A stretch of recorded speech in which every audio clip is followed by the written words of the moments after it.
Thank you so much. And you do have some really hard questions for us to ask and answer today. And thank you so much for having me here and inviting me to speak. Um, oh, okay.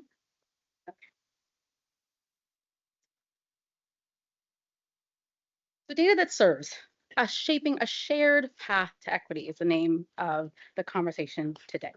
It's not a technical path. It's not only Born's path. It's a shared path. That's part of the thesis of Well Share.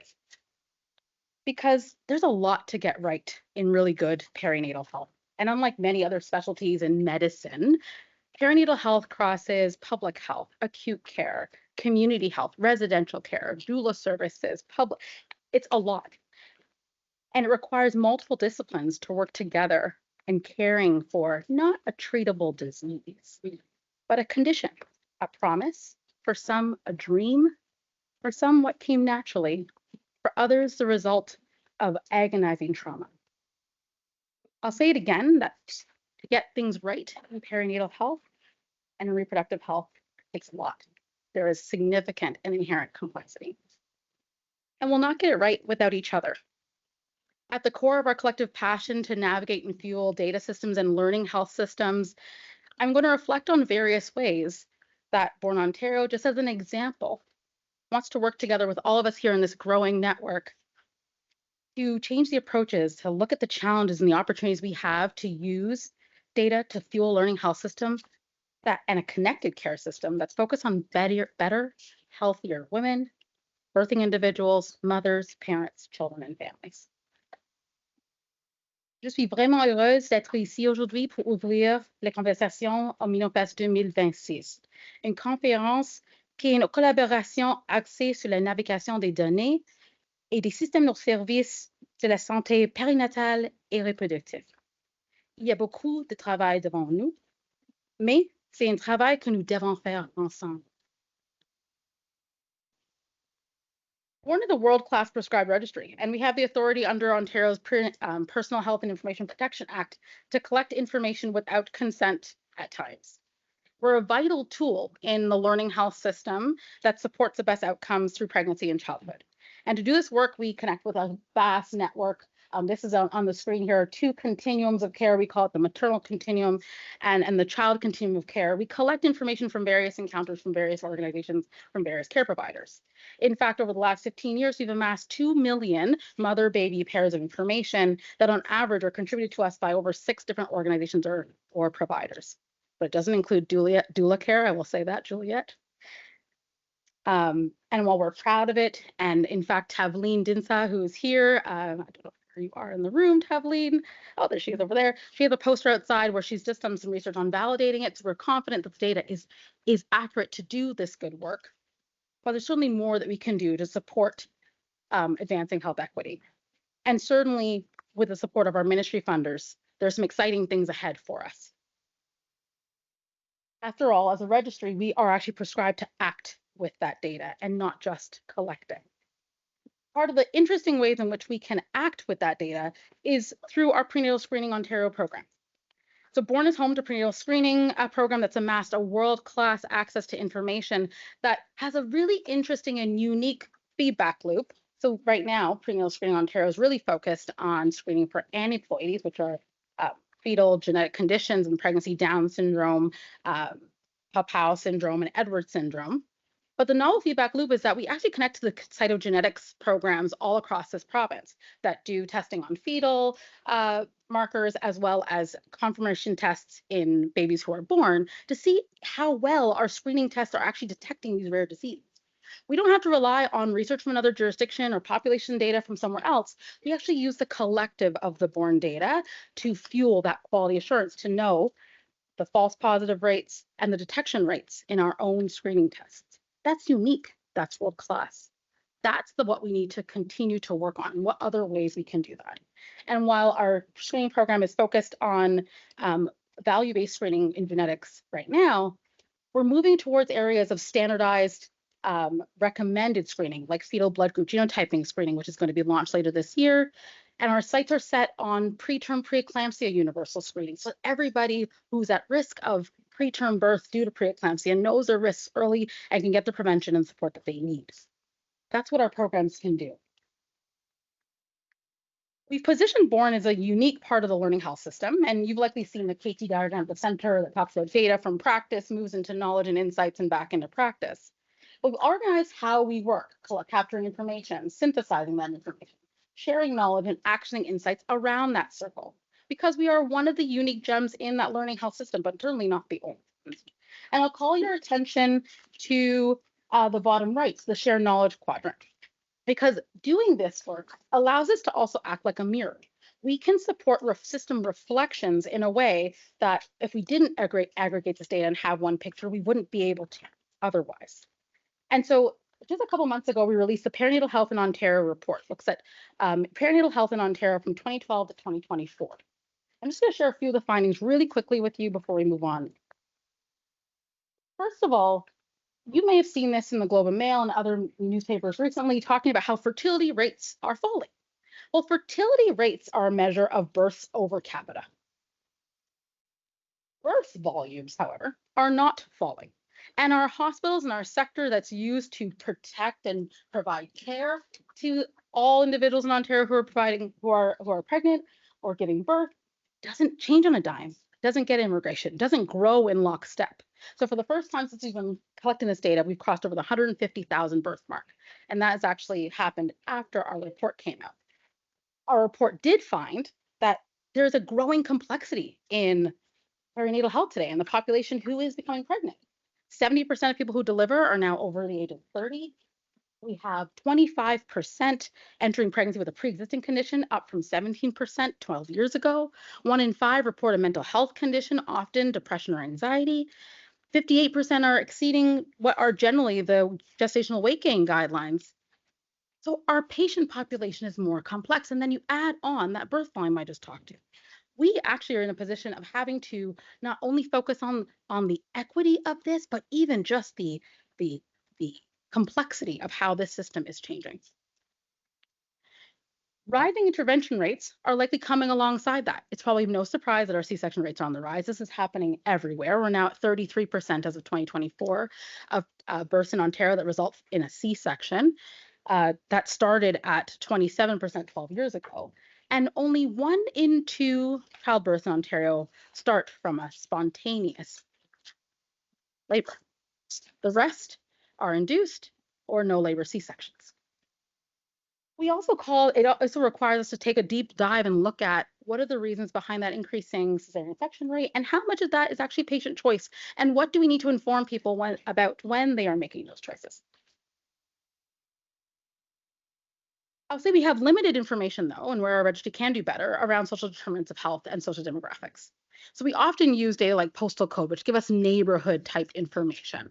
So it'll be of no surprise to you that, of course, in the highest marginalized areas of our province, we see the lowest access to prenatal visits, even though we are reporting that that prenatal visit access is improving. So it went from 35% without down to 27% without. And we want to investigate that further. And of course, it would be of no surprise that in the Northwest and in other more remote regions of this province, people have to travel quite far for care. And in fact, we separate people from their families to deliver a lot. And what can we do to keep people closer to where it's home as they are delivering care? None of this information, though, is at the individual level around the sociodemographics, so social determinants of health that cause these outcomes. Our registry needs to do more. As we looked at maternal mortality, we calculated that over the last 20 years from 2002 to 22. In the first 6 weeks after childbirth, the major contributors to death after childbirth are hemorrhage, infection, and preeclampsia. And that hemorrhage number is far higher than it is in other developed nations. It's an area for us to focus. I'll give you some comparisons there to other countries, but I'm going to move on for the sake of time. And even though obstetrical hemorrhage was our leading cause, what our data couldn't tell us or where we struggled was what's hiding within the averages of those numbers. Who is actually dying? And so I asked the team, can we look at the race data we have that we've collected through prenatal screening to tell us more? Because we don't do a good enough job of collecting sociodemographics and social determinants of health information, we had high rates of race missingness. Okay, I'm not going to beat around the bush about it. And even the way we collect race, we're trying to do better. It's not perfect. But of those who died, there were 215. We had race data on 133 of them. So let's take a look. Of those who died, so generally speaking, um, for the race data that we have, 7% of the patients who get prenatal screening, which is where our source of race data comes from, are Black. In those who died within 6 weeks after childbirth, the percent who are Black was 18%. That's a signal worth investigating, right? And it tells us we actually really must unpack this and collect better sociodemographic and social determinants of health data. What is happening behind that signal? This is not enough for epidemiologists. My team would not want me to say this is the conclusion because there's too much missingness here, but it sends a signal that needs further investigation. So I'll circle back to this learning health system diagram just for one more visit. I'm on the actioning insights quadrant in the bottom left, where we get to act like a safety net. From the time we started at Born, we've been collecting information on who has missed their newborn screening. So there are 29 rare diseases that heel prick at Newborn Screening Ontario performs to help us intervene in case that a child develops these life-threatening, if not life-ending, complications. So Born looks at who's missed it and signals that back to newborn screenings. But on our next, and that's a way that we act as a safety net. But our next vision needs to be, how do we act as a connector? How do we act as a navigator of care at the level of the individual, supporting both the clinician and their patient? And I'd say if we believe that our system can learn from the data that it collects and it uses, then we need to learn from the outcomes and experiences from many people experience as well. We need to be drenched in the context of the diversity of the community that we serve. And in all honesty, I'll say that's where our registry falls short. So on the screen is a diagram of the International Consortium on Health Outcomes Measurements pregnancy and childbirth data set. People who care about measuring outcomes use ICHOM's work to say, do I have the comprehensive view? That first half talks about maternal morbidity and mortality, or neonatal mortality and morbidity as well. And I'd say that's an existing strength of the Born Registry. But information around experience, outcome, well-being, satisfaction with care, confidence to provide care for yourself and for children is not captured.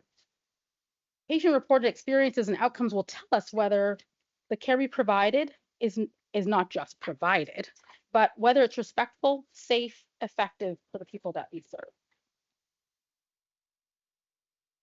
We also know that part of the reason that many of us are here, and this is where I'm going to focus the majority of my time with you, is that we want to collect sociodemographic and use sociodemographic information, determinants of health, as ways to both understand and eliminate disparities. And we all know that understanding matters.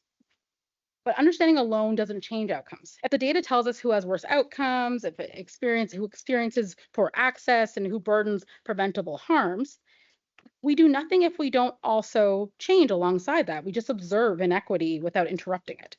And at Born, we agree, and we see the necessity to integrate social determinants and sociodemographics into care, analysis, research, and monitoring that we do, and even in the advent of AI. Because the universality and totality of what a registry has can help us undo or reduce the bias of how those models grow. Oftentimes, AI models are built on consented research study. We know who participates in research. But if when you have universal registries at the ready with information about social determinants and sociodemographics, we can better test those models for whether or not they are actually reacting in a way that we'd like them to for the entire population that we serve. So taking an equity first lens is going to allow us to ask, what are we doing now that isn't working? What are we doing now that's perpetuating these inequities? What assumptions are embedded into our care models? And what would it actually take to change pathways, not just published findings? It requires us to think about sociodemographics and actually social determinants a little differently, because we use these terms interchangeably, but they're really not interchangeable. Sociodemographics tell us who someone is, where they're situated in the population, their age, their race, their income bracket. It helps us describe that population. But a determinant is something that actively shapes health, something that constrains choice, access, safety, outcomes over time. It attaches who someone is to the power paradigms of the society that we live in. It attaches us and it allows us to understand how racism, access to housing, food insecurity, private insurance coverage, or how much coverage, the perceived depth of a social network that someone benefits from. These are all examples of determinants. And determinants help us understand whether it's harder or easier for someone to access care. if we make this real in pregnancy, let's think about transportation. The typical, as I mentioned, pregnancy is complex, right? The typical pregnancy needs to access ultrasound, lab, the physician's office many times, or the midwife or the OB. You go to the hospital, you have specialist care, you have postpartum care, where you're also taking care of a newborn and maybe other children. So imagine that person doesn't have reliable transportation. The question is not, do you live far away from care? The question is unpredictable transit affecting you? Can you afford the time off work to get to the appointments? What kind of childcare do you need to attend? Is there a choice between groceries and a ride? These are not demographic characteristics. These are the determinants of health. And whether they directly or indirectly alter whether care happens at all, happens on time, and whether risks are caught. Contrast that with something like postal code. Postal code, sure, tells us a little bit about rurality, might tell us a little bit about neighborhood context, distance from certain services, but postal code doesn't tell you where someone works. It's their residence postal code. You might have no problem at all getting to all appointments because you work in downtown Toronto, even if you live in a rural area.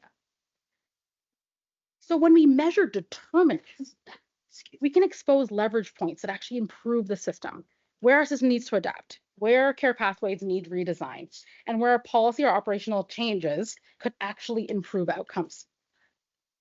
Equity lives in the difference between social demographics and social determinants of health, in how we use our power as a system to change who everybody is and how they access care. It allows us to use that targeted universalism paradigm. And at Born, we want to answer the call that many Black community members have shared with us, that they want us to collect social demographic and social determinants of health data and integrate that into our work. But we need to know more about what you all know already as a provincial program about what those determinants are. People in this room know what those determinants are and what we should be measuring. And that so we aren't just describing a difference, but we're actually spending time collecting what is fruitful information to help us understand why disparities exist. And dare I say it, we can certainly standardize how sociodemographic data is collected, but I would truly question whether or not we can standardize social determinants of health across the lifespan of health. Because what is proximal and distal in terms of a determinant of health in pregnancy and childbirth and taking care of a child probably looks very different than the care you need for a hip replacement. It's a hard conversation to have, though, when we are always talking about standardization of data. Actually, I rebut perhaps that opportunity, and it really challenges our standardization bias that we have in our system. So this shared pathway of knowing more is kind of why I'm here today. It's to kind of light a fire, keep us accountable as well as Born Ontario to this effort to integrate this, but to also learn from all of you and to partner with all of you in where you work and what you do. Because we're going to face barriers as we try to do this work. Because even if the collection of patient-centered trauma-informed care might help us collect this information, our system and many of the players inside it don't necessarily all appreciate that those universal principles mean that some people get some services more than others because they need that stool to support them. I was really so touched and reflected deeply on the Voices Unheard poster that I saw at the Toronto Black Maternal Health Week last year. In it, one of the respondents shared how it concerned her so deeply to get care in a hospital. Her experience and her family's experience was that this is a scary place to go and she won't be listened to. Do our clinicians and do our care teams know that about that fear? And I really tried to think about how different care might be if someone sat down with someone and said, hey, is there anything that scares you about potentially this being your first time admitted? I mean, let's face it, that's probably true for many people who are delivering. Anything that scare you about going into the hospital? Do you have any questions about how your decisions, how your concerns, or maybe even how you might want to change a decision that's made in your care, how you do that while you're admitted? Can I help you understand what that looks like? Imagine what that could unpack, no matter who the clinician is who's in front of you or what they look like. If everybody was asking that of their clients, that's understanding a social determinant and making a change in the way that we deliver care. So along the way, we're going to have to support care providers and clinicians and care teams with this and help them know that we're not saying that by advancing equity, anyone has done anything wrong in the health system so far, or that we've exhibited any specific discriminatory practices. but rather that this targeted universalism, this taking this universal principle and putting it in action means we're going to treat some people differently because they need that stool under them, because they might need that Bluetooth-enabled blood pressure cuff because they can't get to every visit, because they might need a virtual visit because they can't get to every visit, and not everybody does. It's very hard for us in our system where we are focused on equality and we're switching to equities. And while Black should never be perceived as a health risk factor, and someone in the Black reproductive health group who really focused that for me, to be honest, being Black in our society does come with observed differences in outcomes. Racism, bias, underrepresentation in care, education, science, research, employment, decision-making, housing, it affects outcomes. Our data already shows that Black birthing people experience higher rates of hypertensive disorders, emergency cesareans, preterm birth, severe maternal morbidity, and neonatal complications. And these outcomes are shaped by how our systems operate, not significantly by biology. And yet for decades, our data systems in Canada have really struggled with being able to share this clearly. Race data has been inconsistently collected, many times collected poorly, and we are no different in our program. We're working through this, and sometimes avoided entirely because of fear or discomfort, which leads to a paradox. We say we don't want to do harm with race data, but if we don't use it, we allow these harms to continue unchecked. So the question for BORN is not whether or not we will collect SD-SDH data, but it's shifted to how, why, with whom, and what's next in collecting it. And this is where trust and governance are so important for us. They become non-negotiables. So for the communities and populations of people who don't get equal benefit from our health system, trust in health data is fragile, and rightfully so. Trust isn't built by saying, if your data is safe with us. Trust is built when we communicate and can with communities and with people and with their care providers and can answer and participate actively in questions like, why would we collect this data? Who decides how it's used? What protections exist? And how will data make care and outcomes better, not just more measurable? And that's why BORN has drafted a Black health equity framework, which I'm sharing in this safe room for the very first time, and inspired by many of the faces in this room and people in this room who have shared their thoughts with us along the way. We created this framework to make sense of and to make clear to our team internally and our partners externally why we're responding to this call. The call that perinatal health outcomes for Black populations in Ontario requires dedicated attention and how we plan and thoughtfully respond to it. And we're putting this draft in front of you for your feedback and reflection. So there are many BORN people in the room. If you can raise your hands, please find them in the breaks and talk to them about this and what I'm about to say a little bit. Because this framework, which was drafted and co-authored by Marissa Ellis, who's here with us, and Evie Toussaint, and is reviewed by members of our internal health equity group, is grounded in the things that we've heard and in EGAP principles, and the participation we've had with Ontario Health's Black Health Plan Working Group, the Black Public Health Advisory Committee, and participation with health system partners for years. So let's walk through it together real quick. Protect. That's in the first quadrant. This is critical because in our history, we have actually started, we originally started with thinking protection means don't use the data we have. We've matured past that and realized the questions must be answered, but we can only do so if we can actually protect it and people feel safe in the way that it is collected and used.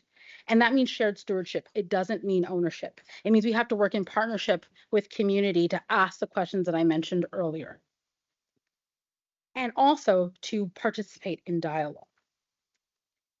We reflected on this first quadrant around protection in terms of if you were asked to share deeply information about your health or identity, what would you need to believe about the system to feel safe doing that? How would the system have to behave with your data to feel safe sharing that? And so as we move forward and create tools and emphasize voluntary sharing of this information with plain language descriptions, multi-language descriptions, meeting people where they are, and collecting only what is necessary to understand inequities and drive change. Protection is going to be not about avoiding data, but it's about using it with care, with restraint, and with accountability. And the second pillar is learning. So once we have protection in place, we can learn, but learning itself carries risk because the questions we ask, the comparisons we make, the stories we tell can deepen understanding, but they can also reinforce harm. So we're turning our focus to really learning how systems behave, not how individuals comply, what works in terms of continuity, what works in terms of respectful care, and what are the structural enablers and barriers for perinatal pathways along the way. And so we want to learn in context using intersectionality and a life course lens, because it means being clear about the limitations, missingness, and bias in our data. We want to reconnect with care. We want to make sure that the data that we're collecting is returning to the communities with knowledge, and that we're building trusted channels and desired accessible language and formats as we do it. We want to make sure that we're also looking at that reconnection as sharing in dialogue, continued dialogue, welcoming questions, challenges, alternative interpretations. Because when our lived experience shifts our understanding, we acknowledge that openly and can change how we work as a parental program. And so even though we're developing a Black health equity framework, by crafting and actioning these intentional approaches and that's focused on the Black community, we know we're going to change and learn along the way, and those insights are going to benefit all. The final purpose is to act, where learning becomes the accountability, where inequities affecting Black birthing population, which have been documented for decades and often in many countries without any response, that we want to take action, that the evidence can't stay in reports. And when the inequities persist, that we don't move on, that we stay there, we continue to measure them, we continue to find the right knowledge and the users and the right programs to make the change happen.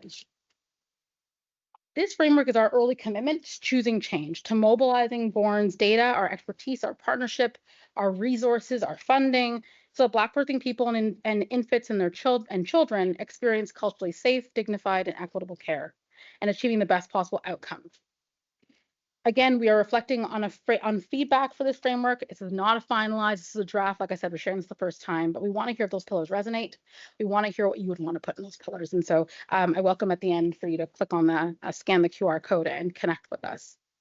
There are a couple ways in which we want to put this in action. And I'll just end on those. Race in prenatal screening is something that we've used silently, technically, behind the scenes for years. And we have a wonderful poster, Dana Hull is here, and so is Chinua, that talks about how we are looking at how we use race in multiple marker screening.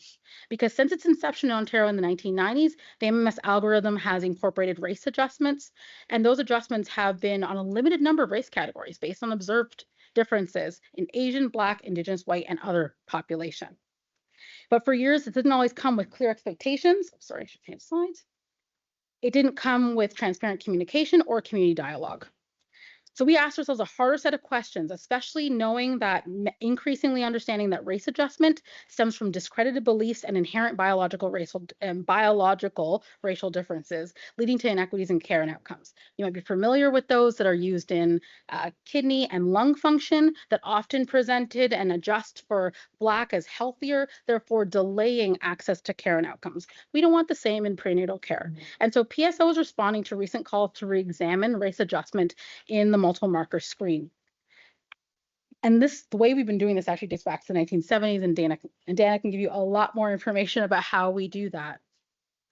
But we in Ontario are really, really well positioned to study this. So we've used an emulator to take out the race adjustment and see what the numbers look like for false positive and screening performance.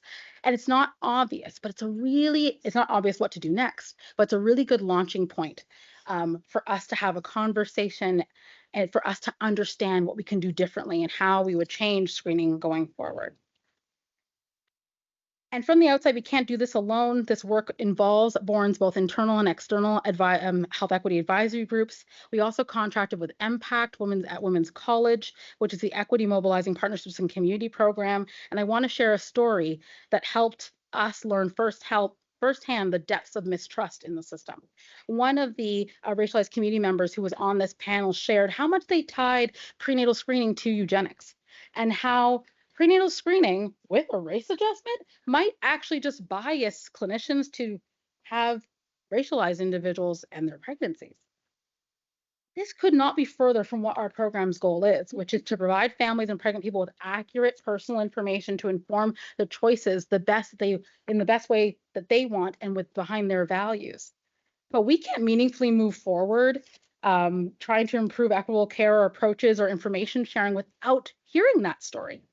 That was huge for us. And so it really encourages us to continue in that dialogue because we can't meaningfully change without more information. And given that race continues to be collected in MMS, we haven't stopped and we haven't made any changes in that just yet as we investigate this. We also put in place some one-year pilot project, but some practices around evaluating when people want to use race data in the analysis at BORN, using some principles that have been formed by our health equity advisory group members so that we can, over time, make more discerning ways in which we say yes or no or ask, can you give us some more information about how you're going to use that data before we say yes and share those analyses? We're also working in preeclampsia screening. And preeclampsia, as you know, is a leading cause of preterm birth and serious complications for infants and pregnant people. And we know that burden is higher in the Black population. And so a BORN study that found that pregnancies that have race, based on having race data from prenatal screening, Black people were 10% more likely to have preeclampsia, but twice as likely to experience preterm birth less than 32 weeks. And prevention is possible with low-dose aspirin at the right time, could mean much better outcomes. And so the most accurate algorithm, the FMF algorithm, the Fetal Maternal Foundation's algorithm to identify who benefits from low-dose aspirin in early first trimester, uses a race-based adjustment based on the prevalence of this in the population. And so we will build on what we're learning in multiple marker screening that I just talked about to think about how do we ethically use race in preeclampsia screening and whether or not and how it's explained and the safeguards that are needed and our commitment to ongoing assessment of whether that adjustment is even clinically necessary or useful in the Ontario context. And so some of you are participating in a research project, and there's going to be more work and more information to come on this, that asks, how is screening and prevention experienced along the care pathway? What do primary care providers need to implement in early screening? And what are their concerns when asking about race or social determinants of health?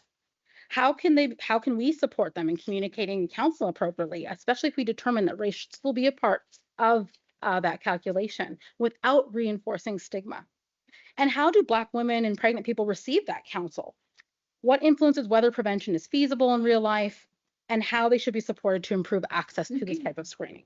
And so thanks to Elizabeth Neighbor, who's in here and leading that, and many of you who, Madupe is also a part of that study, we want to understand that more and build prenatal screening programs in the future that are informed by the Black community, and that work starts now. The next thing we're excited about is that we have a Digital Ontario Perinatal Record coming to Ontario.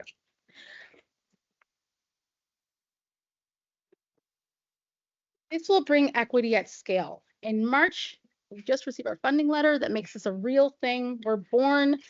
We'll have the opportunity to work with our partners across the province on bringing this to light, and we can break the barriers of what the Ontario Perinatal Record, which is such an amazing, well-adopted tool that for years the OMA, BORN, and most recently PCMCH have kept in lockstep with best practice evidence. But it's time to modernize how we share that information between care providers and with individuals. So we're calling it the Digital OPR Plus because that plus is patient and family engagement in care. You're likely familiar with the OPR if you provide care, because most of the time it gets faxed from care provider to care provider, and it's not routine that it's shared with the patient. But we know there's so much in that record and so many ways in which we could share the information that's captured in that record in a way that can inform and engage people in their care more directly. So we're entering into a space where the Digital Ontario Perinatal Record, a one patient, one record project that with the Ministry of Health support is going to allow BORN to collaborate with programs in digital health, in prenatal care, clinical leaders, with clinicians, with individuals and families to co-design and revolutionize the systematization of care through pregnancy and after pregnancy with the new technology that's available to us. It's going to allow clinicians to work in workflow in their EMR and allow patients to access this information from their handheld devices or their connected devices or smartphones. The digital OPR is not going to be just a digital form. It's going to be a powerful series of solutions that improve the way we share and use health information, that improve continuity, that improve consistency of how things are asked, that make things easier to understand as we go, and the opportunity to engage with people to share and learn about the pertinent health information, including how sociodemographics and social determinants of health may change their experience, and to govern the information that people share in their record with care, what we're calling self-managed data governance. If it's well designed, The digital OPR will reduce the burden on patients to repeat their story. It'll support providers with point-in-time clinical decision support, where they don't have to navigate out of their EMR. It'll leverage data from across our health system. In its very latest stages, we even hope it integrates information from the provincial EHR, not just from those individual encounters in care. And it'll improve patient engagement in self-care and health assessments. Imagine knowing when your screenings are due. If you've never been pregnant before, how would you know that? When is it due? When should I be having them? What should I know in postpartum?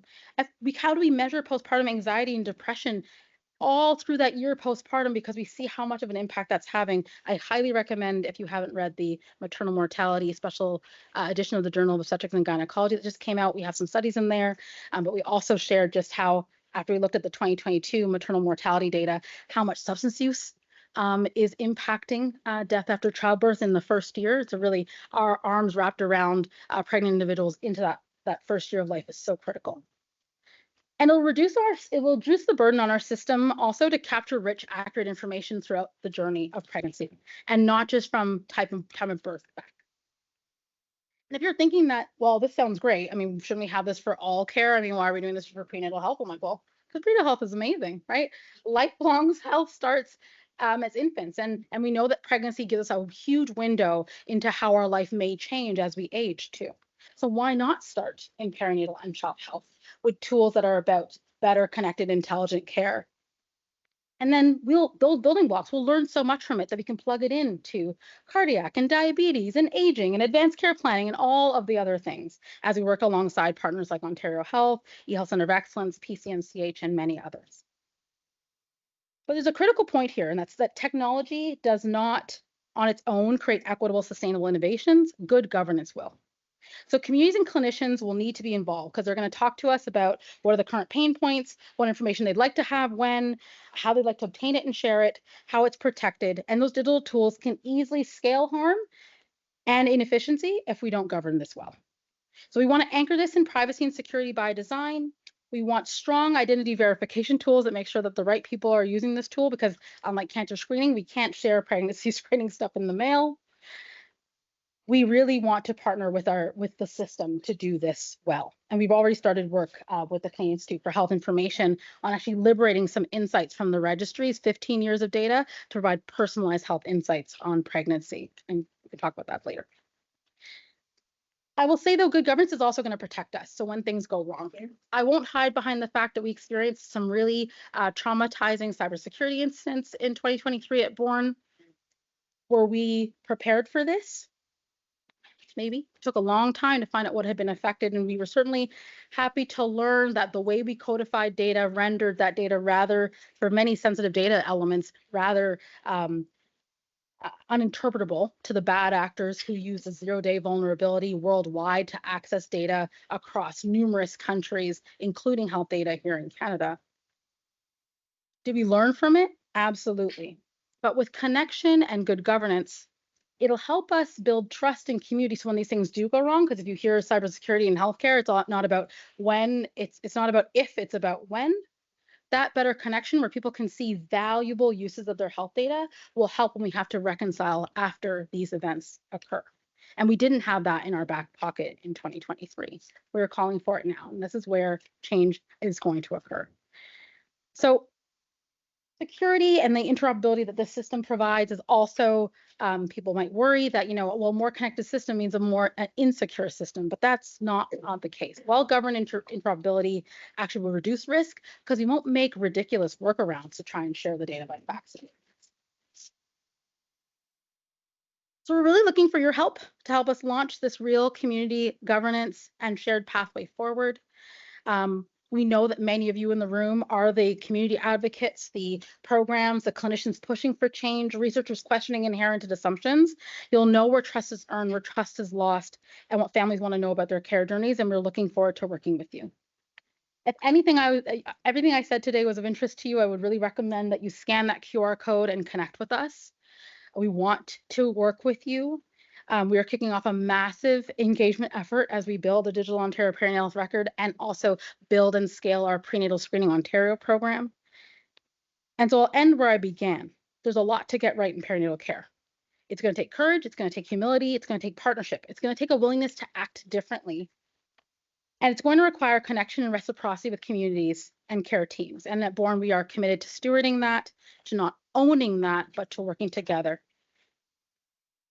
We're looking forward to shaping a shared path to equity that means learning together, governing together, and acting together. And with your help, I believe that we can. Thank you.